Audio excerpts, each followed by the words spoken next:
जातियों को आपस में बांटेंगे तभी तो वोट मिलेगा। तो ये इनका षड्यंत्र है और राष्ट्र हित के कार्यों में जो बीच में आएगा उस पर बुलडोजर चढ़ा दिया जाएगा। सिर्फ ये वायलेशन कर रहा है, जानबूझ के हिंदुओं को भड़का रहा है। सरकार स्वामी प्रसाद मौर्य जैसे लोगों को भी जो वायलेंस के लिए भड़का रहे हैं, उकसा रहे हैं, उनकी भी जुबान पे ताला लगवाए, उन्हें रोके। नमस्कार, मैं शालिनी झा और आप देख रहे हैं सौगंध टीवी। समाजवादी पार्टी के नेता स्वामी प्रसाद मौर्य ने जब से रामचरितमानस पर टिप्पणी की लगातार सुर्खियों में बने हुए हैं। एक बार फिर से उन्होंने एक ऐसा बयान दिया जिसको लेकर स्वामी प्रसाद मौर्य पर दोबारा से चर्चाएं होने लगी है। स्वामी प्रसाद मौर्य ने जब रामचरितमानस पर टिप्पणी की तो उनको उनके जीभ काटने की जो है वो बात की गई। उसका पलटवार स्वामी प्रसाद मौर्य करते हैं और कहते हैं कि ये जो धर्म के ठेकेदार लोग हैं वो मुझे ऐसी धमकी देते हैं, अगर यही कोई दूसरे समुदाय का होता तो अब तक तो आप लोग उसको आतंकवादी घोषित कर देते हैं। सच्चाई है या नहीं है? देखिए क्या है, स्वामी प्रसाद मौर्य है ही बड़ बोला। बीएसपी जब पार्टी में था तब इसने रामचरितमानस पे एक टिप्पणी नहीं करी, जबकि वो दलितों की पार्टी आती है, काशीराम ने बनाया था, मायावती ने चलाया, वहाँ पे इसने ऐसी एक भी टिप्पणी नहीं करी, अशोभनीय टिप्पणी। जैसे ही ये बीजेपी में आया तब भी नहीं करी। वहाँ से इसकी बेटी सांसद है बदायूं से, संघमित्रा मौर्य, तब इसने कोई टिप्पणी नहीं करी। हवन भी करता था, पाठ भी करता था, सत्संगों में भी जाता था, रामचरितमानस के पाठ जहाँ होते थे वहाँ भी जाता था। लेकिन जैसे समाजवादी पार्टी में गया इसने ये सब बातें शुरू कर दी मुस्लिम तुष्टीकरण के तहत, और उन जातियों को बांटने के लिए, जातियों को आपस में बांटेंगे तभी तो वोट मिलेगा। तो ये इनका षड्यंत्र है। और किसी ने में तो भाजपा भी बांटती है, यूपी में क्या जातिवाद नहीं है? नहीं है। योगी जी ने कहा सबका साथ, सबका विकास, सबका विश्वास, सबका प्रयास चल रहा है। ब्राह्मणों की बात आती है तो योगी जी एक्शन भी देखो, तुष्टीकरण जब बात आई थी तुष्टीकरण की, तो पहले सैफई महोत्सव होता था, 1300 करोड़ का खर्चा आया उस पर आज तक सरकारी।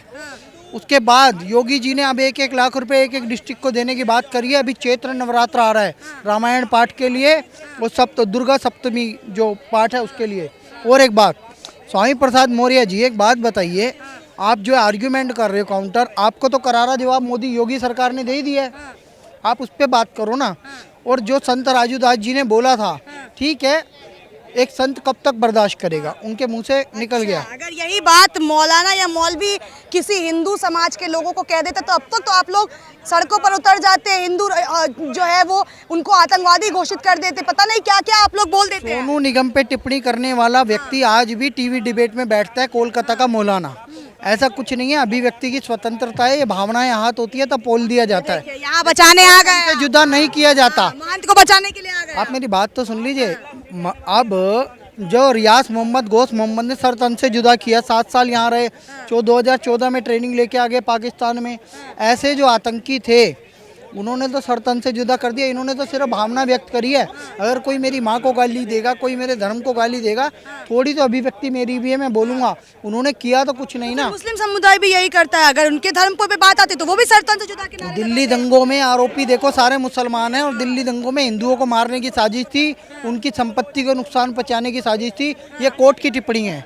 मुझसे हिंदू कभी ऐसा नहीं करता। हिंदू तो प्रताड़ित है, वो चाहे अफगानिस्तान हो, बांग्लादेश हो, पाकिस्तान हो, चाहे भारत हो, ये तो अपनी प्रताड़ना के गीत गा रहा है। और स्वामी प्रसाद मौर्य जैसे घाघ लोग, इनको अब करारा जवाब है योगी जी की तरफ से कि हर डिस्ट्रिक्ट में लाखों रुपया दिया जाएगा, रामायण का अखंड पाठ किया जाएगा और नवरात्रों को अच्छे से मनाया जाएगा। सरकार उस पर अनुदान खर्चे करेगी। इससे पहले तुष्टीकरण की राजनीति के तहत मौलानाओं को सैलरी दी जाती थी, मदरसों को फंड दिया जाता था, कब्रिस्तान बनाए जाते थे, इफ्तार पार्टियाँ की जाती थी, करोड़ों रुपये दिया जाता था, हिंदुओं को तिरस्कार किया जाता था। लेकिन अब योगी जी आए हैं, हिंदुओं का सम्मान कर रहे हैं। और आज उन्होंने अपने एक वक्तव्य में कहा है, मैं 1 लाख से बढ़ा दूंगा ये राशि, अगर तुम टिप्पणी करोगे तो और बढ़ा दूंगा राशि। हिंदू, अगर योगी जी इतने ही भले हैं या इतना ही हिंदुओं का सोचते हैं तो अब तक स्वामी प्रसाद मौर्य पर कोई कार्रवाई क्यों नहीं हुई? योगी जी तो कहते हैं ना कि धर्म से बड़ा कुछ नहीं। बेनिफिट तो योगी जी को ही हो रहा है ना, हिंदू जाग रहा है। ओवैसी का भाई या ओवैसी कभी भी बयान देते हैं, बेनिफिट किसे होता है? हिंदू जाग जाता है, उन्हें जवाब देता है, प्रतिकार करता है। 80-20 का चुनाव हो जाता है। योगी जी पिछले साल इस समय चुनाव जीत चुके थे।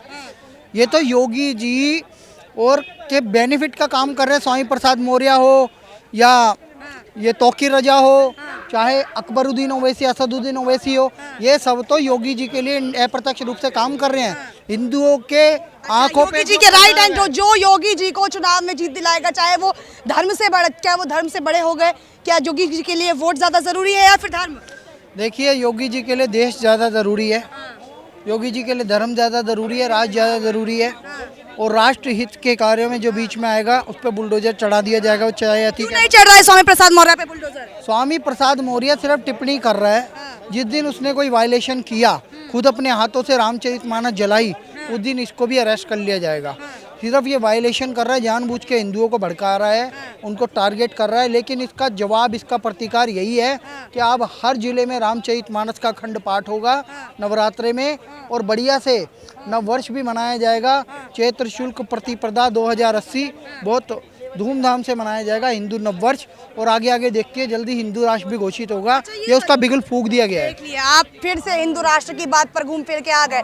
आप जब सरतन से जुदा के नारे हैं तो बहुत गलत है, आतंकवादी है, देश विरोधी है, लेकिन जब किसी की जीभ काटने की बात आए तो उसके तो समर्थन में हिंदू समाज खड़ा हो जाता है। मैडम, सिर्फ बोलते हैं ये, हिंदू लोग करते नहीं है। कमलेश तिवारी की हत्या कर दी ट्रैप करके, वहाँ जोधपुर में या उदयपुर में हत्या कर दी ट्रैप करके।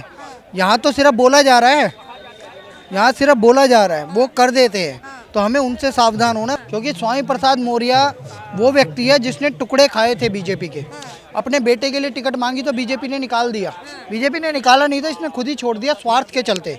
पर मैं एक बात कह देता हूँ, जब तक ये स्वार्थ की राजनीति रहेगी तब तक देश उसका स्टेट का भला नहीं हो सकता।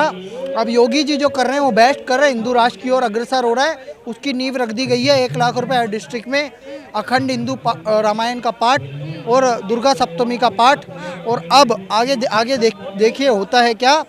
हर जगह हिंदुत्व की बात आएगी, जो हिंदुत्व की बात करेगा वही देश पे राज करेगा, ये स्पष्ट है। और स्वामी प्रसाद मौर्य जैसे लोगों को ऐसे ही जवाब दिया जाएगा, क्योंकि हम हिंसक प्रवृत्ति के नहीं। इतनी बड़ी पार्टी के नेता हैं और उनको कोई ऐसे धमकी दे देता है, और अगर वो इस पर अपना बयान जारी कर देते हैं तो आप लोग क्यों समर्थन में? क्या हिंदू, मैं खुद हिंदू हूँ, मैं ये मानती हूँ अगर कोई गलत करता है तो उसके खिलाफ हम खड़े हैं, लेकिन आप लोग कभी हिंदू गलत है तो नहीं कहते हैं गलत। नहीं, बयान का समर्थन मैंने नहीं किया है, जबान काटने के बयान का मैंने मैडम समर्थन नहीं किया। मैंने ये कहा है निकल गया, भावनाएं बह गई, भावनाएं व्यक्त कर दी। उन्होंने जवाब जो दिया है वो अपनी भावनाएं, जब प्रताड़ित हुए वो, तब उन्होंने ये व्यक्त किया। उसके लिए वो भी गिल्टी फील करते हैं अपने आप को, ठीक है। लेकिन मैं आगे बता देता हूँ, मैं इस वक्तव्य का समर्थन नहीं करता हूँ। लेकिन ऐसे कई बयान जहाँ पे राजू महंतदास जो हैं उन्होंने पहले शाहरुख खान को भी धमकी दी थी, या कई बार वो धमकी दे चुके हैं, तो क्या ये गलत नहीं है? गलत तो है, करते हैं क्या मतलब नहीं है? सरतन से जुदा तो बहुत सारे लोग लगाते हैं, करते थोड़ी हैं। करा है ना, उनमें से एक ने कर दिया तो आप पूरे समुदाय को बोल। उमेश कोले से लेके 8 से 10 हत्याएं हुई थी नुपुर शर्मा के नाम पे मैडम। यहाँ से लेके शिमोगा से लेके कर्नाटक, मैंगलोर, चिकमंगलूर से लेके कहाँ तक हत्याएं हुई थी हिंदुओं की, ठीक है। पुणे में उमेश कोले, यहाँ पे ये, और दिल्ली में 2-4 लोग मारे गए, बिहार में एक बंदा मारा गया। वहाँ सरतन से जुदा होता है, यहाँ सिर्फ बातें करते हैं। मैं कहूँगा हिंदुओं को भी जागना होगा, ठीक है। ऐसी प्रतिक्रिया हम नहीं दे सकते, वायलेंस नहीं करेंगे, वायलेंस वाली बात बोली है, ठीक है, उसका समर्थन नहीं कर रहे। लेकिन मैं कहूँगा सरकार स्वामी प्रसाद मौर्य जैसे लोगों को भी जो वायलेंस के लिए भड़का रहे हैं, उकसा रहे हैं, उनकी भी जुबान पे ताला लगवाए, उन्हें रोके, तभी ये बातें रुकेंगी। क्योंकि हमारे ग्रंथ पे टिप्पणी कर दिया, तुम कुरान पे, बाइबल पे, गुरु ग्रंथ साहिब पे टिप्पणी करके दिखाओ। स्वामी प्रसाद मौर्य जी से आप जैसे एक पत्रकार ने पूछा था कि आपने रामचरितमानस में कमियां निकाल दी, कुरान की कुछ पंक्तियां, हदीस की, इस पे कुछ बोल दो। महिलाओं को लेके यहाँ पे भी कुछ लिखा है, एक शब्द नहीं बोला वो व्यक्ति, तो वहाँ उनका दोगलापन नजर आ जाता है। हिंदुओं को टारगेट करोगे तो आपको अंजाम भुगतने पड़ेंगे आगे जाके। और योगी जी ने अभी जवाब दिया, बहुत अच्छा दिया, इसे पूरा समर्थन करता हूँ मैं। तो चलिए, क्या कुछ कहा है स्वामी प्रसाद के मौर्य के बयान पर आपने सुन लिया। वीडियो में फिलहाल इतना ही, हाजिर होंगे एक नए मुद्दे, एक नए वीडियो के साथ। मुझे दीजिए इजाजत। देश और दुनिया की तमाम बड़ी खबरों के लिए आप हमारे चैनल सौगंध टीवी को लाइक, शेयर, सब्सक्राइब करें। कैमरा पर्सन अनिकेत मिश्रा के साथ शालिनी झा, दिल्ली, सौगंध टीवी। आप देख रहे हैं सौगंध टीवी, सौगंध वतन की।